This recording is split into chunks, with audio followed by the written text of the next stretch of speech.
The important thing is we must know that we have a choice. And I think it's very important for us to be. Hi everyone, welcome to a new podcast series, Heart and Hustle. Heart and Hustle is a collaboration between the Saucy podcast and Eventistry. Eventistry is a sustainable event company. Whether you're planning to create your dream wedding, a party, or a corporate event, Eventistry offers eco-friendly solutions without compromising style. In this new series, we will go into the stories of people behind the wedding industry. From personal growth to entrepreneurship, we will look into stories of creatives, experts, and professionals that make every I do special. So joining me today at the studio is Laverne, the co-founder of Eventistry, or many of you previously known as the Wedding Project. So welcome to the show, Laverne. How are you feeling today? Hello. Hi, Chloe. Hi, everyone. I'm Laverne. Thank you so much for having me at Heart and Hustle. Yes, so I know from our many conversations that Laverne, you prefer to be someone behind the scenes, right? So I know it's a big step that you took today to be with all of us. I know that you have a lot of stories that you can share with us. So thank you so much for being here with us. Yes, you're right. No, over the years, I've been very comfortable to work behind the scene. But to be honest, today I'm also very, very excited from the past many discussions of how we want to come up with the series name and also work on the angle. I guess I have to walk the talk. I hope that, with today's session, I hope I can share a little bit more about my journey, my story. Hope that it can bring encouragement to maybe some of our listeners if, let's say, they will find this relatable to them. Hopefully they can be inspired as well if, let's say, they plan to join this industry. Yeah, definitely. Looking back at all the conversations that we had, how we even had this idea of, starting this podcast series, I'm very, very excited to looking forward for people to share their stories, because I know a lot of times for everyone that is planning their own wedding or having their own wedding soon, they look at you guys as just the wedding planner, just the photographer, just the videographer, but actually they do come with a lot of stories that they can also inspire all of us. So can you share with us the beginning of your journey, like what inspired you to start your own event and your own wedding company? Ever since I was a kid, I always enjoy colors. I love arts and creative design. But back then, from where I come from, I wasn't getting a lot of support in pursuing arts. I was always encouraged to go for something safer, something very practical, something that can make money. Correct. Yeah. So that's how I end up going to pursue IT or software engineering. Wow. Because I was told that this will promise a very good job prospect. I just put that thought of pursuing creative art, creative design as a side. Then soon later, after I graduated, I worked in a home furnishing company where I had the opportunity to work as a personal assistant to the operations director. I actually get to work with different people of different backgrounds, and on top of that, being a PA, you have to be very attentive to details. Another perks of being a PA is that I actually had opportunity to plan for the boss wife's birthday, anniversaries, and the kids' birthday parties. Oh, wow. So that's how I actually from my experience in the workplace, and I feel like these are some of the seed that is slowly being planted to how I found my business. Everyone start off with traditional Asian mindset, right? To pursue something that is quote unquote more stable, more sustainable, can make money, right? Yes. Rather than arts. I think a lot of us can definitely relate to that. I think that's such a huge switch from technical to, something more creative. How did you think your education in IT has actually helped your career today? So although studying IT wasn't my first choice, or I say studying IT wasn't my choice. But okay, I'm very grateful of all the experiences of what I've studied actually, because being trained or being familiar with all these applications and technology, all these app systems. When I just started the business, I didn't have to outsource all this technical part to people, which is also a cost as well. So I built my own websites. I manage my own social media platforms, and being familiar with what are the available technology, I'm able to streamline the entire workflow process more efficient. So even though when you just start up, it is a small company, probably you are the finance, you're the HR, you're the IT, but I felt it is very important to have system in place as well, so that you are preparing the company to grow. Because when there is no system and there is a no organized way of doing things, when the chaotic, right? it will be very challenging to hand over to different people when you collaborate together. So I felt that's how being an IT trained person has helped me. I feel like it set the foundation when I built the business. All the hard work paid off, right? I hope so. Definitely. So how were the early days like for the wedding project? I would say it is all about hard work. Because I remember I started the business on my dining table in a rented house, and apart from planning the wedding itself, meeting clients or planning all the event coordination, the task itself, I feel like the one that is a lot more challenging. It's the running of the business itself. That means, like I said just now, no, I'm not just a wedding planner, but I am the HR, I'm the sales, I'm the marketing, which I'm not really trained in all these areas, because maybe we did take up some management course or business subjects, but I feel like the one that stretched me the most is I have to handle the different part, how to have more sales, how to attract more clients to know about our service. So I think these are the other parts that is actually take up a lot more focus, and it also very challenging to me. Felt like it was more the business aspect of things rather than your initial thought, oh, I just love beautiful things, I love creative and design. I'm sure it was very, very challenging to managing the business rather than just being a wedding planner. So how did you go through that process? Yes, although it was challenging, but I find myself enjoying it as well. It's really part of a growing process.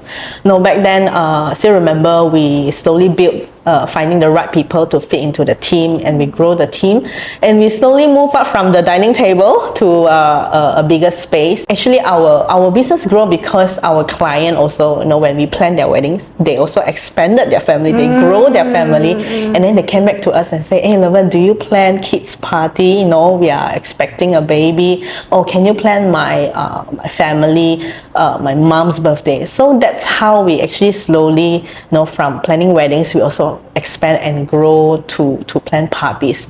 And it was quite exciting. Then slowly we also get a number of quite a number of meaningful milestones. We were recognized as Time Out KL magazine that we are one of the best event planner, and also we are the top 10 wedding planners in Malaysia. Wow. So very grateful for that. That is impressive. Being able to build from your dining table to achieving all those achievements. So then how did Eventistry come about, and what happened to the wedding project?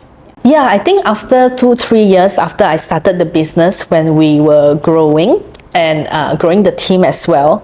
But unfortunately, it was also the same time that I found out that I wasn't well. So I went to the doctor, and I actually was diagnosed with the diagnosis is borderline ovarian tumor. So it was like really hard for me to process at that time, because things were going well, we are growing, I'm very excited to expand the business and maybe hopefully to expand my family as well.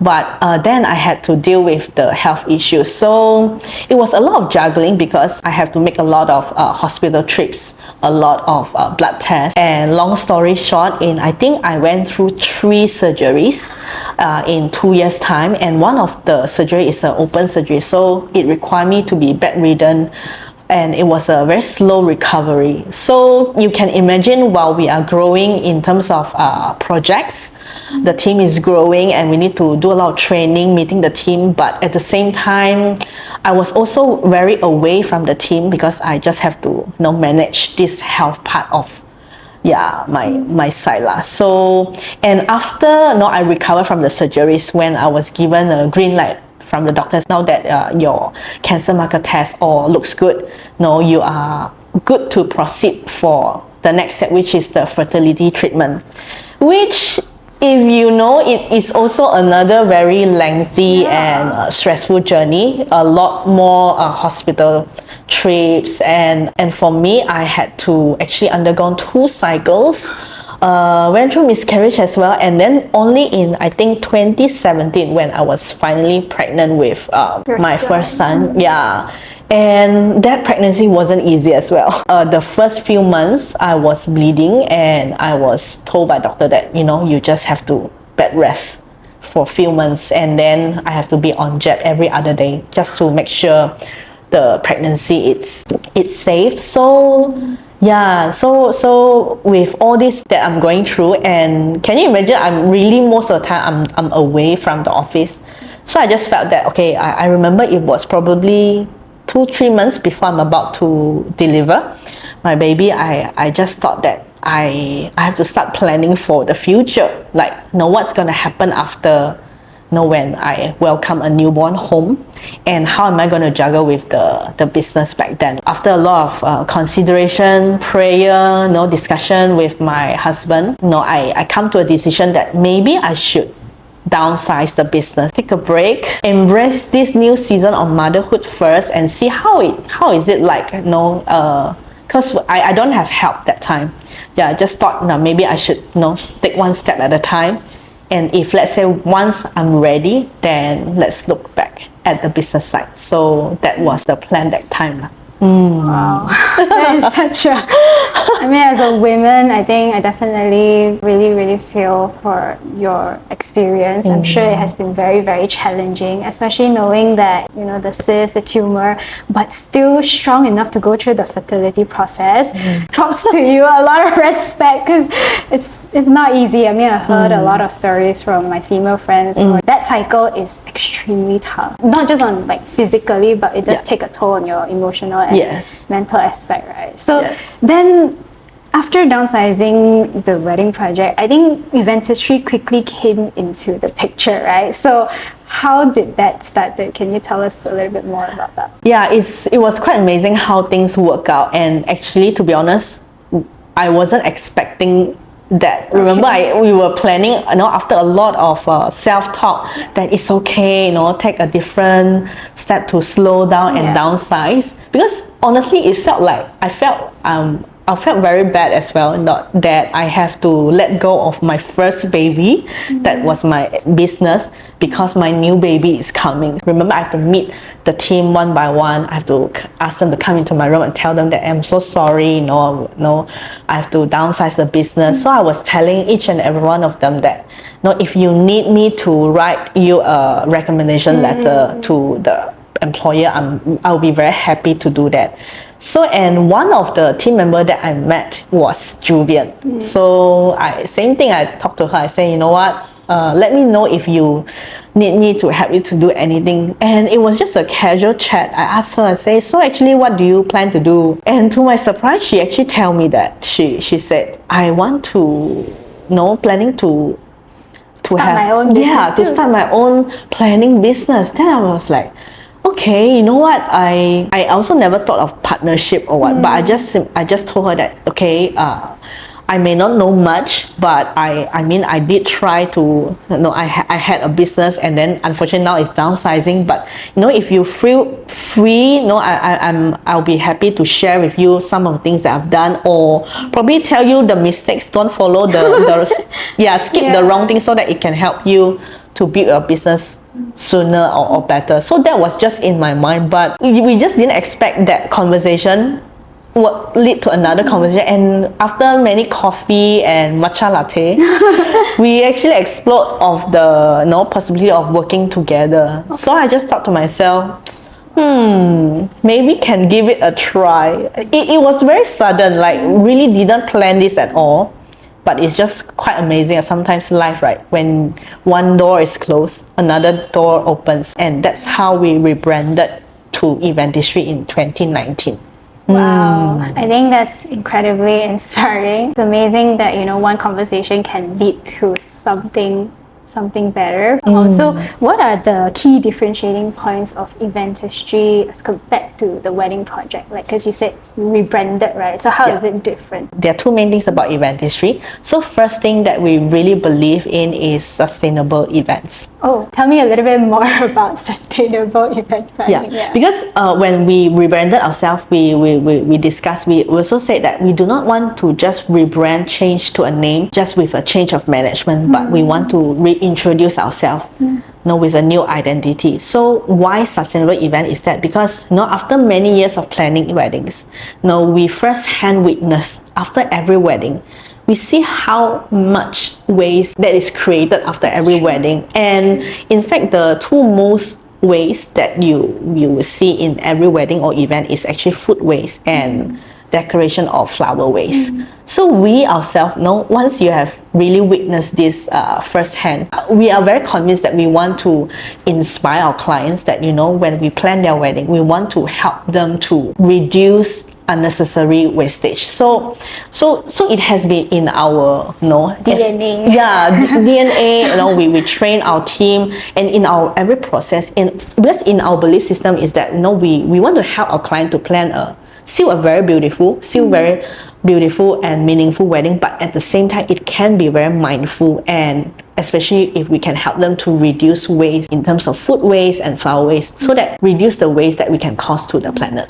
I think that's a very good direction and angle, because yes, for events, after it ends, right, there's so much rubbish, there's so much waste that is just scattered all around the event hall, right? Yeah, and the second value that we truly embrace and believe in Eventistry is community over competition. In fact, Eventistry it's a company of two partners.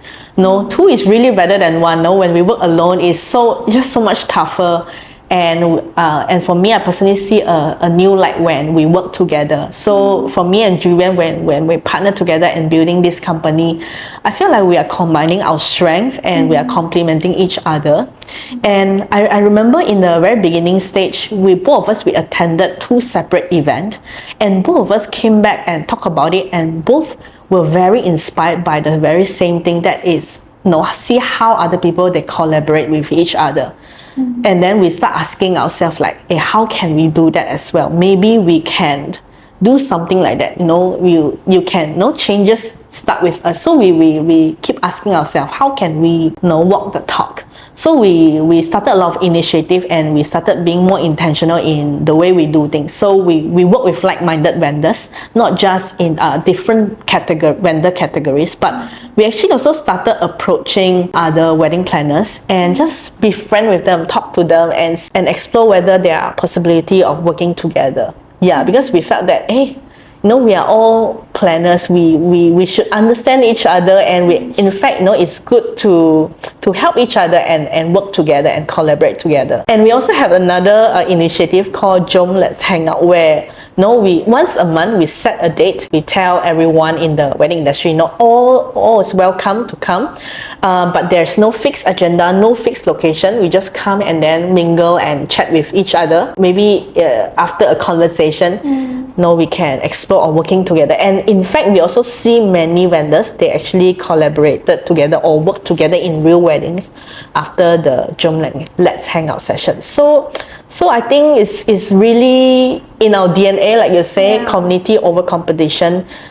We can always collaborate with each other and combine strength together. What I found really, really impactful from that story is really, one is, I think it's not easy to find a very good partner. So I think that's really good that you found Juvian, and then, you didn't give up your dreams just because you wanted to focus on family. I think now, if we see Eventistry is flourishing so much, it's going extremely well. So congratulations. Thank you. And secondly is on community part. I think this is one of the key focus, I think, for especially our generation right now, is that we live in a world that is so like fast paced. We live in a world that is can be so isolating at times, maybe because of digital media, right? And how we find there's so many comparisons, all that kind of competition that is very, very draining. So I think it's also the mindset that you guys had in your DNA, that you guys are very open to connect and to share. And I think that's a very important piece that I hope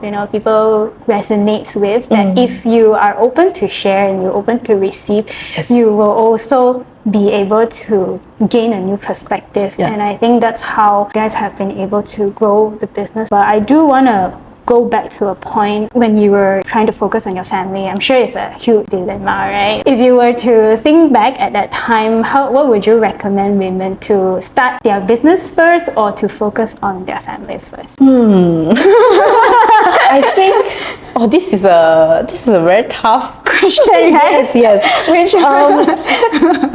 But for the record, I didn't plan to do both.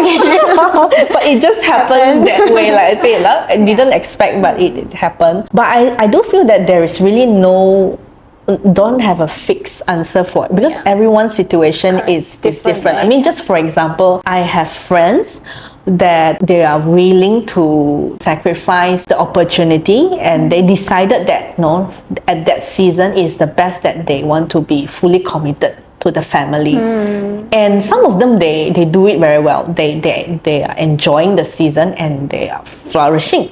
But I also have friends who they thought maybe it's a good idea that they want to focus with the children while they're young, struggling. But in fact, they really miss going out to work, doing presentation, bringing sales. So I have friends with different perspective and enjoying different things. So I really felt there's no right or wrong answer, because everyone's situation is different and everyone's consideration is different also. Because some, maybe you have to think about very practical financial considerations. If need to, both just have to be working and supporting the family. You're fortunate you have support from the family, you have support in childcare. If it's something that is agreed in the family, then go ahead and enjoy the new season. But for me, I just felt that I'm very lucky. I'm very lucky that I felt like I'm given a second chance.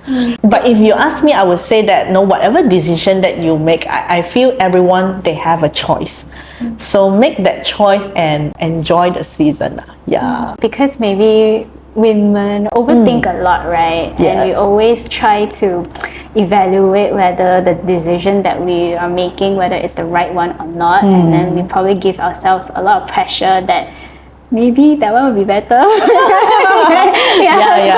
I mean, it's just our minds messing with us. Right? So that's why I said the important thing is we must know that we have a choice. And I think it's very important and for us to be courageous enough to make that choice, because once you have made certain decision, I feel like we have to have that responsibility or maturity to own it. If let's say I've decided that I want to take a step back and enjoy motherhood, you must be able to embrace the good part and the not so good part of it. But again, this is really a journey. When you're in a road trip, there might be some bumpy roads. So I just feel like that's why you just have to trust the process. Focus on the good side, just enjoy the view with the one that you're traveling with. And I think also this is not like that's the destination. We can still from time to time talk about like, okay, can we make certain arrangement, things like that. You're putting yourself in a very clear mindset that, hey, I'm here for the ride, I'm here for the journey, and I accept everything that comes along the way and take it positively. It's extremely commendable how you place such value on family and taking a step back with your business at that time. So looking back, what are the lessons that you have learned that you think is going to be beneficial for women who probably find themselves in similar situations now? What would you encourage them to do? I feel it's important for us to seek help. I think it's the same thing. In fact, this is what I've learned from working on the business alone, and after when we partner together and we build the business together, we have been helping each other. Because now we are combining strength and then we are complementing each other. And with the various initiatives that I shared with you just now, we also learned that even when we're in the same industry or different people, when we share, we realize that everyone somehow are facing the similar challenges. But why that time we all felt so alone is because we never really share or we never really seek help. If you ask me, I think it's important that we must recognize that we need help, and it is not weakness, but in fact it's something that is a good start, and let's work out some arrangement. And I'm very grateful that in this working relationship with Julian, there's a lot of course we have arguments, a lot of disagreements, but I also feel that in the same setting as well, there's a lot of room to give to each other and to help each other as well.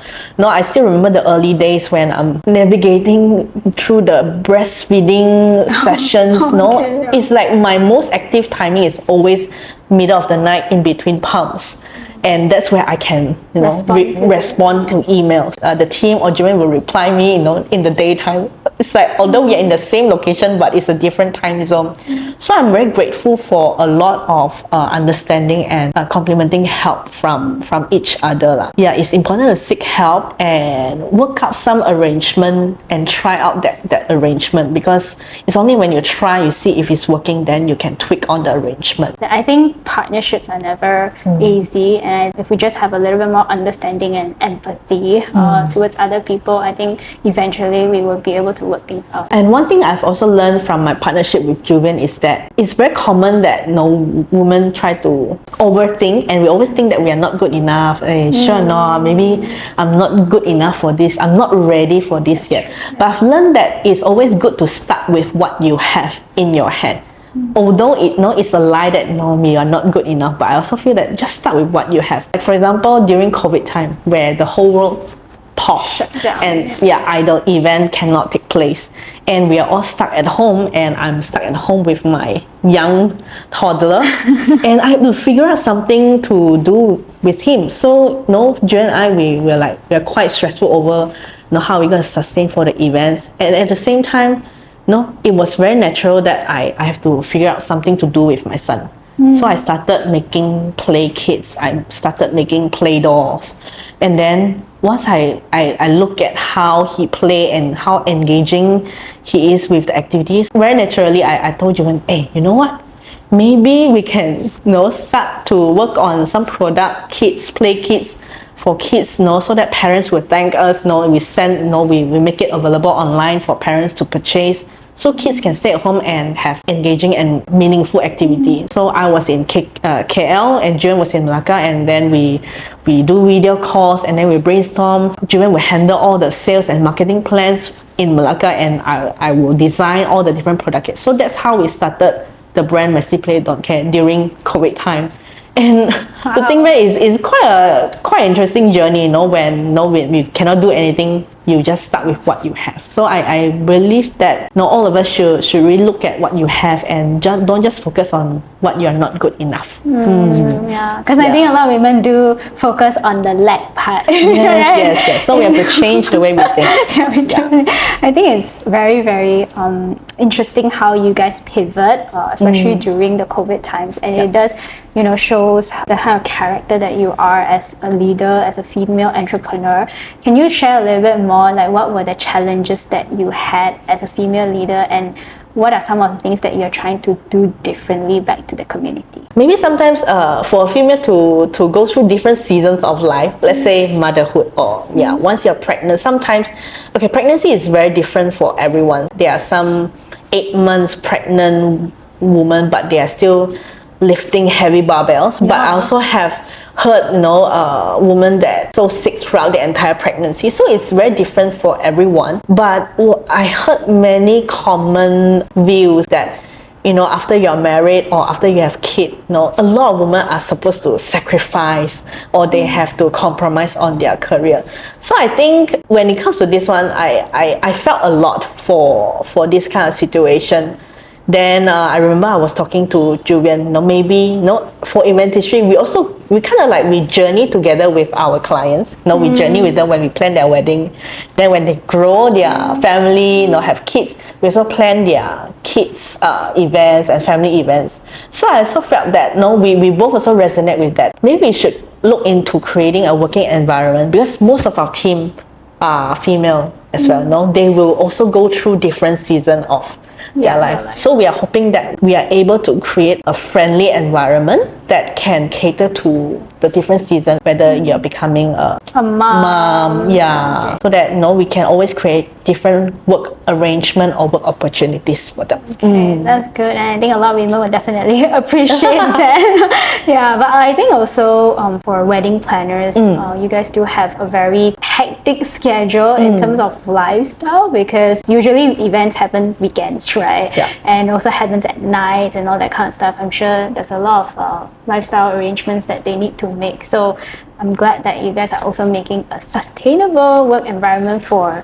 your team. I want to close this off with one final question to you is, what is a final piece of advice that you would give all female entrepreneurs out there who wants to start their own business? I would say be courageous and just do it. Not quoting from other brands, but it's true. I really feel let's not overthink. I mean, I used to be the person. I'm a person like that. Okay. I'm the type of person that if I have an idea, I will think about I must have the entire plan in my mind. I must weigh all the possibility of failure, and then once I have a confident, solid plan, then only I would launch the idea. But somehow it will end up not being what you thought you had in the correct. first place. And many times, it will end up not doing it. So I've learned that just talk about the idea, start it, and then talk to people around you. Find a good community, find coaches, find a mentor, and then refine the idea and continue. It's a work in progress. So I feel if, let's say, you want to start something new, it's good to do it and then slowly refine it. Yeah. Don't suffer alone. I think don't suffer alone. Yes, right? yes, I guess talk to people, and then you never know what you would also achieve, right? I think whatever that you shared is incredibly inspiring and impactful. Thank you so much for sharing your journey with us, actually, how you started the wedding project to Eventistry, and also all the ups and downs and the challenges that you had along the way. So I hope that everyone is able to take away some good piece of advices and lessons that Laverne has went through in her journey, and make it your own for your own journey as well. I think a lot of women can definitely resonate to it, and I think it's not limited to women out there only. I think for men will now probably relate a little bit more to the challenges that women are going through, and hopefully be a better partner, a better spouse, a better husband, right? To support women going through their different seasons. Yeah, so thank you so much, Laverne. Thank you so much for having me. No, thank you so much for coming on too. And we will be doing similar episodes with different guests. So tune in to our upcoming episodes. Follow us on our social channels at the Saucy Podcast, and also Eventistry. We'll be posting more updates, maybe some behind the scenes. So stay tuned, and we will see you in the next episode. Bye!